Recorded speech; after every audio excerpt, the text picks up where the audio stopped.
Hello, this is U.S. History, and this is the Mid-Atlantic Colonies lesson. So let's get right into it. The middle or Mid-Atlantic colonies are the ones that you were told to remember two things about: their diversity, and also you were told to remember that they're the breadbasket colonies. And you can see there's New York State, but also New York City, which is located on this island right here called Manhattan Island, an old Indian name. Then there's Pennsylvania, there's Delaware, and then there's New Jersey.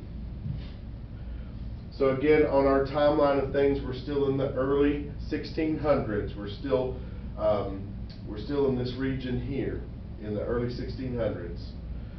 So again, these three regions: New England, Middle Colonies, and Southern Colonies. Those are the three regions. So they're mainly known for those two things that I already told you, their diversity, but also for the wheat farming that you have. That's why they're called the breadbasket colonies, the things that go into bread. They're very important for lumber and manufacturing, a lot of important waterways. The Hudson River runs right here and empties out just at the front of Manhattan Island where New York City is. So New York City is on an island. It's at the mouth of an important river called the Hudson River, which runs all the way up to today's capital of New York City, of New York State, which is Albany, New York. It runs all the way up there, and the Hudson River empties right there at the mouth of that island. And also, being an island, it's right there on the Atlantic Ocean, so New York's in an ideal place for a major port. So they're known for all of those different things, and they have a lot of indentured servant estate farming in the beginning, but eventually, of course, the indentured servants work off their time. They don't really get replaced by slaves like they do in the South, where they have the cash crops. So that's their economy. Now, their founding, they are founded by people from the Netherlands. If you're from the Netherlands, you're Dutch. I know it doesn't make a whole lot of sense, but just remember that Dutch people are from the Netherlands. So the people who come here, again, I told you, they come here and they're not very creative in what they name things. So the people from the Netherlands, the Dutch, who settle on that island there, the name of the colony is New Netherlands. So it's named after their old country called the Netherlands. The name of the city, which is now New York City, they called it New Amsterdam. Well, Amsterdam was the capital of the Netherlands, so they called it New Amsterdam. See, not very creative at all. But that's what they call it, and they are founded by a joint stock company called the Dutch West India Company, a lot like the Virginia Company from England. They come in and they welcome people from Africa, from Europe, from all over the place. So they're very, very diverse from the very beginning. People from all over the place settle there. And they also trade with Native Americans. They trade fur, a lot like the French do up in Quebec. Well, the English see the blossoming new colony, and they want a piece of it. So basically, under the leadership of a man, well, I'm jumping ahead of myself, but the English are going to take it from the Dutch, and the man who comes in and sets it up is Henry Hudson. That's why it's called the Hudson River, and that area there is called the Hudson Bay. But as I was getting to, the guy who comes in and takes it, he's the Duke of York. So they go in, and in 1664, the English take it from the Dutch. They just show up and say, we're taking the island. The Dutch said, okay, they don't want to fight. They can't fight with the British anyway, so the British just take it without a shot fired. And it's an easy geographic location and lots of diversity to begin with, but again, they come in and they take it. So, like I was saying, must be the sound of a ship coming in, a foghorn.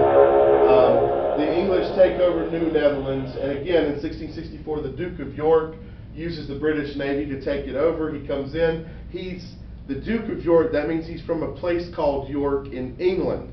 So he names it New York. These should be easy to remember because, again, they're not very creative. They just name out after the place they came from. And he later gives part of the very big New York colony. A lot of people don't realize New York State is separate from New York City. They're part of the same state, but New York City's not even the capital of New York. Albany, New York is. So it's already big, and he gives part of it right here to some friends, and they found their own colony and call it New Jersey.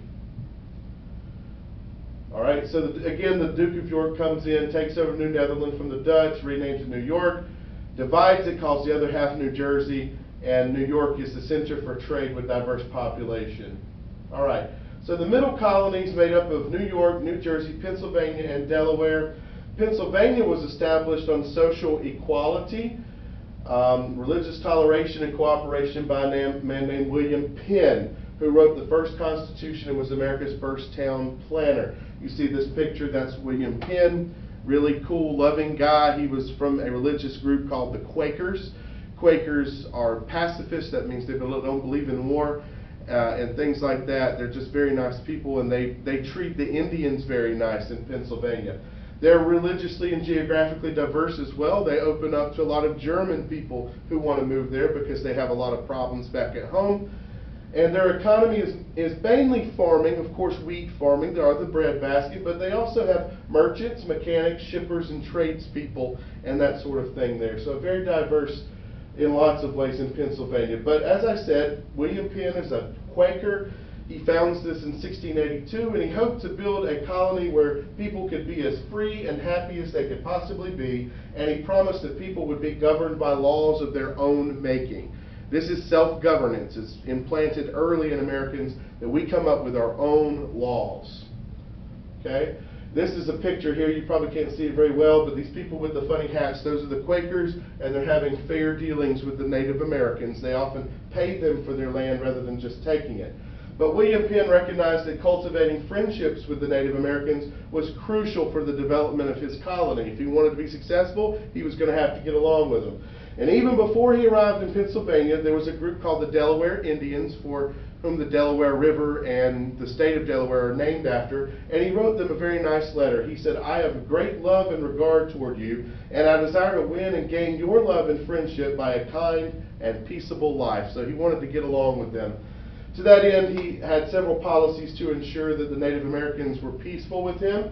If colonists took Native American land, Indians were to be paid for it. He also allowed them to serve on juries there in the colonies as well, more than anyone else allowed Indians to do during that time. That should be it for this particular lesson. I don't think there's any more questions or any more slides. These are all questions. Okay, that's it for the middle colonies. Have a good day.